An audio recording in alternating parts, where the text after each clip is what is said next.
Hello friends, അപ്പോൾ ഇന്നത്തെ special എന്ന് പറയുന്നത് ഒരു ചെറിയൊരു ഹാഫ് ഡേ ആണ് കേട്ടോ. അപ്പോൾ രാവിലെ പുട്ടും നല്ല പാർട്സിലെ മുട്ടയൊക്കെ കഴിഞ്ഞിട്ടുണ്ട്.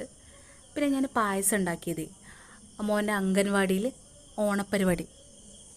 അപ്പോൾ അവർക്ക് നമ്മൾ വീട്ടിൽ നിന്ന് കൊണ്ടുവന്ന എന്തെങ്കിലും ഒരു ഐറ്റം, ഒരു അമ്മ പായസമാണെങ്കിൽ ഒരു അമ്മ സാമ്പാർ, അവിയൽ, അങ്ങനെ. അപ്പോൾ ഞാനത് 1 ലിറ്ററിന് പാലാണ് കേട്ടോ എടുത്തിട്ടുള്ളത്. സേമിയം ഒരു പാക്കറ്റ്, ചെറിയൊരു പാക്കറ്റ്. എന്നിട്ട് ഞാനത് ഉണ്ടാക്കിയിട്ട് പാത്രത്തിലോട്ട് ഒഴിക്കുകയാണ്. അപ്പോൾ മോൻ അംഗൻവാടിയിലാക്കുമ്പോൾ കൊണ്ടുപോകല്ലോ എന്ന് കരുതിയിട്ട് നമ്മൾ സാധാ പായസം ഉണ്ടാക്കുന്ന പോലെ മിൽക്ക് മെയ്ഡൊക്കെ ഒഴിച്ച് ടേസ്റ്റിനൊന്നും ഒരു കുറവുമില്ല.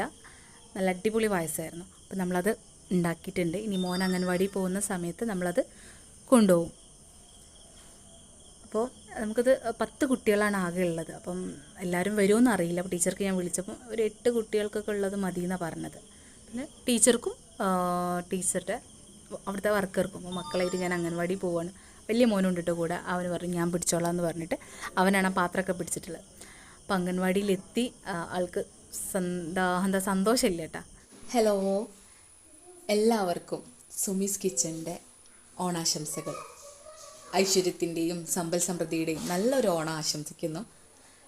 Thank you. ഹാപ്പി ഓണം.